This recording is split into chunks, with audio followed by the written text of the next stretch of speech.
Dead body. What your ass Dead at? body. Dead body. First day back. Dead body. Dang, bro. It's like that, Kai.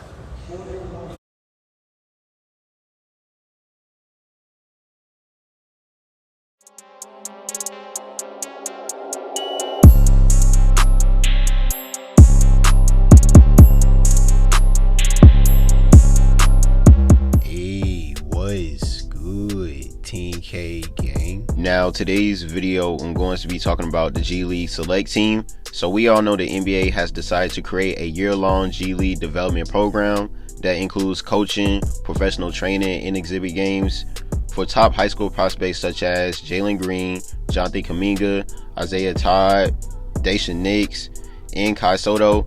We all know all these guys are top prospects in the class of 2020 and also holding many Division I offers.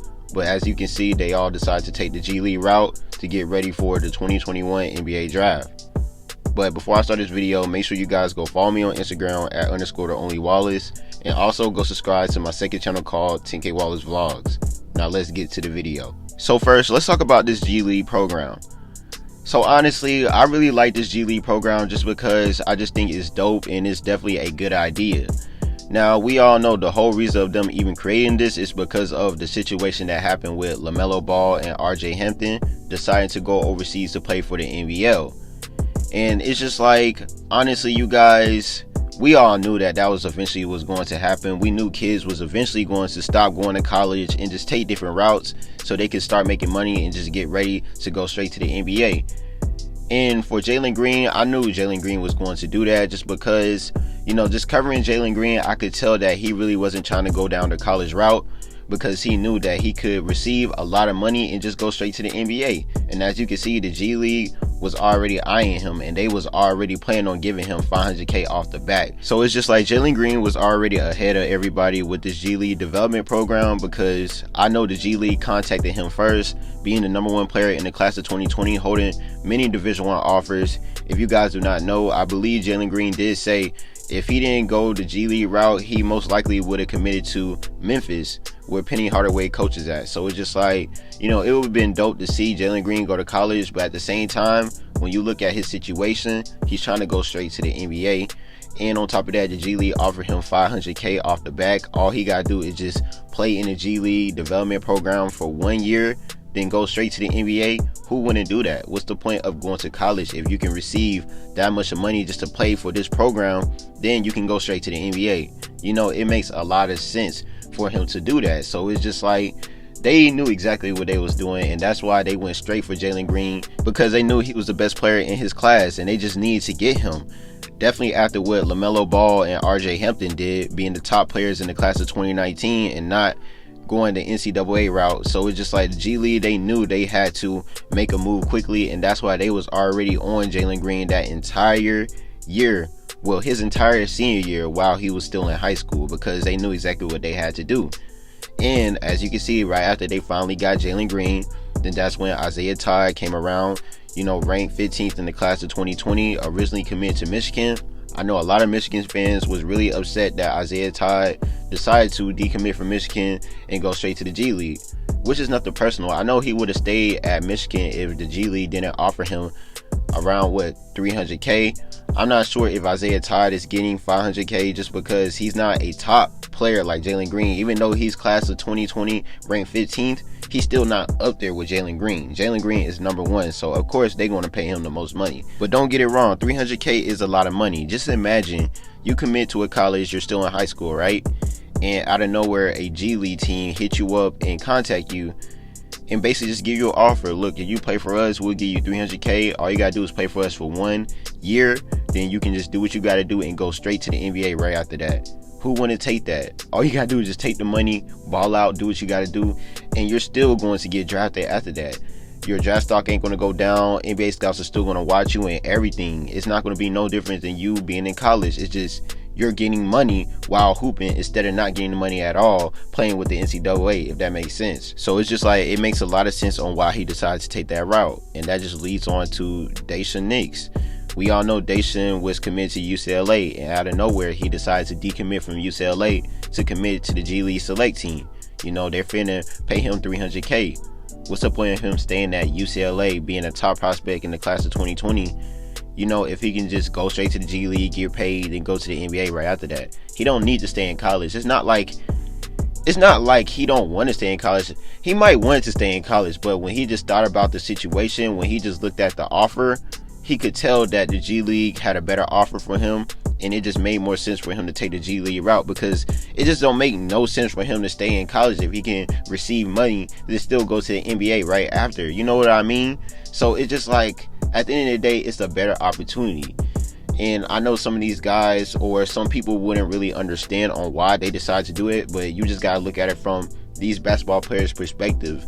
They're getting paid for free, basically. They're just getting paid to hoop. Then they can do what they gotta do right after that, instead of going to college and just being a regular student athlete, not getting paid, and just, you know, doing it the regular way. But this time it's really, really different, thanks to LaMelo Ball and RJ Hampton, like I said. But here's the thing, you guys, I want y'all to think about this.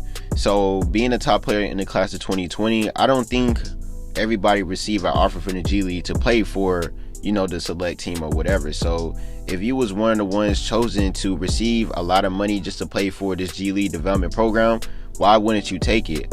I know Mercure Maker and just other guys were also offered to play for the G League, but they declined it, which is nothing wrong with that, just because they have other opportunities. But that's all I'm saying. If I was one of these guys and I was chosen to play for the G League development program just to get ready, you know, professional coaching and training, and you get to play exhibit games against other G League teams, NBA academies, and just other overseas national teams, like, it really do sound dope, and you could tell it's going to help these guys a lot. So if I was one of them, I definitely would take that opportunity, even if I had multiple Division I offers, because like I said, you getting that money, and on top of that, you're training professionally already instead of being in college and just doing regular college things. So all these guys are already above the radar when it comes to a lot of kids in their class, if that makes sense.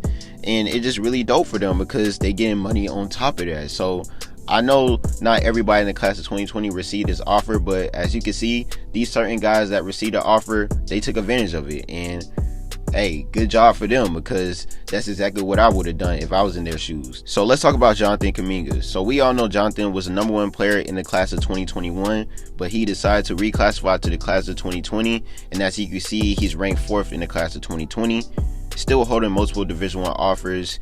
You know, his crystal ball was projected to, well, for him to commit to Texas Tech, where his older brother play at. And honestly, I really felt like Texas Tech would have been the school he would have went to. He really said that himself, to be honest, that he would have committed to Texas Tech. But since the G League came around, it's just best for him because he's trying to go straight to the NBA. You know what I mean? And it makes a lot of sense for Jonathan Kuminga. We all know Jonathan Kuminga. He's trying to go straight to the NBA. He's honestly already NBA ready. It's no point in him going to college if he can just go to the G League development program, get better, train with professional trainers and coaches, and on top of that, get money. You know, he's getting $500K on top of that with Jalen Green. Him and Jalen Green are both getting the most money in the G League development program. So it makes a lot of sense on him to commit to the G League development program because he's going to be getting the most money. He's the top dog for that program, including Jalen Green. So why not? I know this was an easy decision for Jonathan Kuminga to take the G League route because it just makes a lot of sense for him to take the G League route. And I know it took him forever just to tell the world where he was going to go and stuff like that, just because he's a top player in his class. You know how these top players got to do it. They got to make everybody wait and just make it really, really big and stuff like that. So I understood on what he was doing and stuff like that. And maybe he was thinking about possibly going to college. But I know this was a really easy decision for him to go to the G League, because who would turn down all that money when you know you're going to go straight to the NBA after that? There is no point at all to turn down that money. And the same thing goes with Jalen Green. So I know it was an easy decision for both of them. and including all the other guys. Like, come on, they're getting money. And that's why, you know, they brought in Sotto, who is ranked in his class also. Wait, what rank is Sotto? Hold on, let me look at my notes real quick. Sotto, oh, he's ranked 65th in the class of 2020. So it's just like he's getting paid from like 250 to 300K as well. He's a 7'2" big man that get buckets. Sotto really is slept on, and I really like his game. And that's why the G League, they're offering him around 250 to 300K as well. So just like Sotto, he's running it up also. And they recently just brought in another big man called Principal Sign. He's 6'10" from India. So it's just like the G League select team, they're bringing in all these top prospects, so their team can just be really, really dominant, and it's just going to be really, really crazy. And on top of that, when I read an article, it says that they're planning on getting this team to play 10 to 12 games against other G League teams that won't be counted in the standings. So it's just like this G League select team going to be playing other G League teams. They're going to be playing overseas national teams. They're going to be playing in NBA academies. They're going to be training, and they're going to be being coached by professional trainers and coaches. And they also going to be playing in exhibit games. They're going to be doing a lot of things. And I really feel like this G League 1 year development program really is dope. And hopefully they can keep doing it for future high school prospects, because this really is a good idea from the G League, and it's just dope. Definitely giving these players all this money. Like, that's a lot of money to come out of high school and just play for a 1 year development program, then go straight to the NBA and sign your NBA contract after that. Come on now, it is perfect. They lined it up perfect for these guys. But I want you guys to leave your comments and opinions below on how y'all feel about this G League 1 year development program. I thank you guys for watching. If you make sure you like and subscribe, make sure you press the notification button. TK Gang, we out.